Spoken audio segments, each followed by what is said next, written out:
Tom here again, Sunday the 15th, smelling smoke all day from the trout fire. You can look it up online, trout as in fish. So it's probably 35 miles away. I think we're going to be okay, but it's up to like 12,000 acres, so one never knows. So let's go into the shop here and see what I was up to.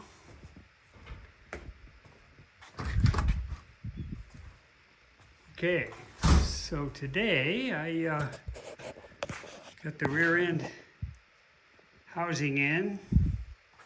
Started by mounting the differential, put a new seal in the front, new gasket with gasket sealer on the rear. Got that set in here with the new bump stops. I am gonna buy some new bolts, so for now it's just held in place pretty well. I did get the rear shocks mounted, so that's coming along. Pretty happy with that. Started working on some of the brake lines. Having some issues with these connections here. Need to find out what size threads they are so I can kind of clean up the threads a little bit, maybe with a tap and dies.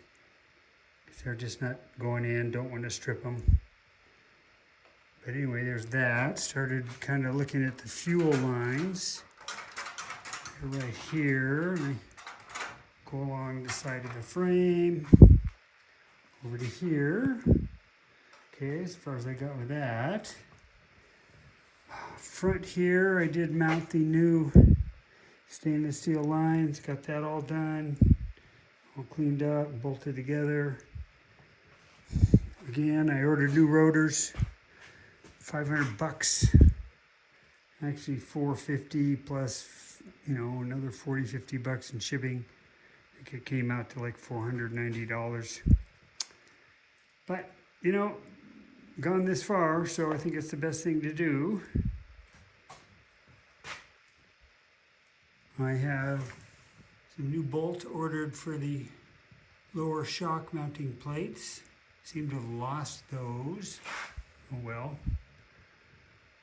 And I kind of figured out the exhaust mounts.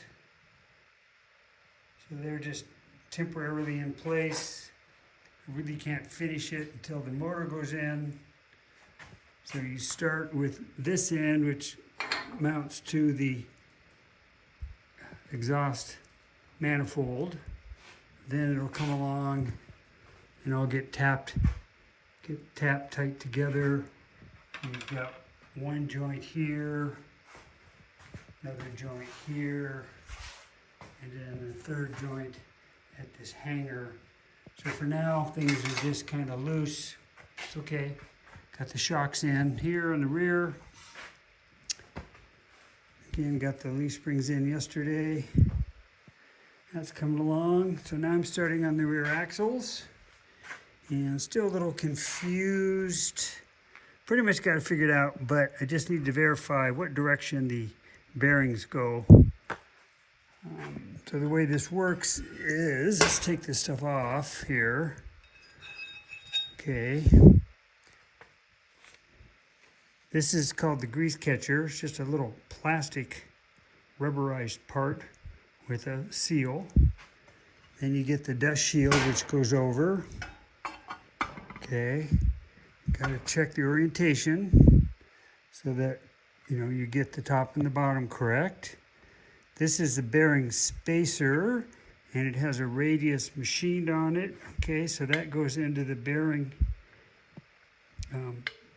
surface here.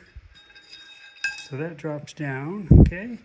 And of course, next you would go with the bearing. I'm assuming the sealed side goes towards the outside so that the oil that might be in the housing, which when you fill this up with oil or grease, 90 weight or whatever it is, inside here there's an inner seal. So that should not leak. Okay, the inner seal's in here, and you got your axle going through. So I'm assuming that, again, here's the inner seal right here, and there's the seal ring. Not sure which way that goes either. But anyway, there's those. So pretty sure this goes like so. And then you have a bearing collar, which slips down over, and that will get pressed in on my bearing press, which is starting to fail. So I don't know if I'm going to have enough force to get that in. I might need to buy a new jack. Maybe just need some fluid.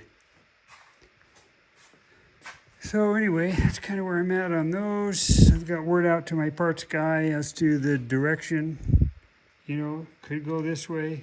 I'm thinking this way. Get that off of there. Okay, so there's that. And inner seals came off with these here, but these also came off. So figure that out later. And then these are the shims for shimming the rear end, which I've never done before. I'm gonna have to buy new ones of those. So they mount here and between here, and they're specs, so that when you press the axle in, and if it was to spin, this needs to get shimmed out to a particular tolerance so that you don't bind up in the differential. So that'll be a trial and error. Probably do all that before I mount the inner seal so I don't damage those going in and out. And the other thing I did today is I got the rear brake pistons with new seals cleaned up, new interior cones put in there. So those are about ready to go. So, cool.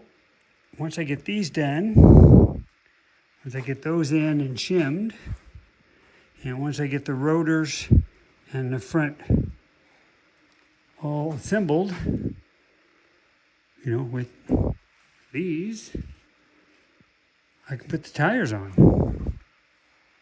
And I can get it off this frame and roll it around on its own. From there, I will take the engine in, get the engine worked on, and that comes back, you know, in a month or whatever. I can start putting that all back together. So that's kind of where I'm at today. It's coming along, looking pretty, looking shiny red. So there you go, end of the day. Goodbye.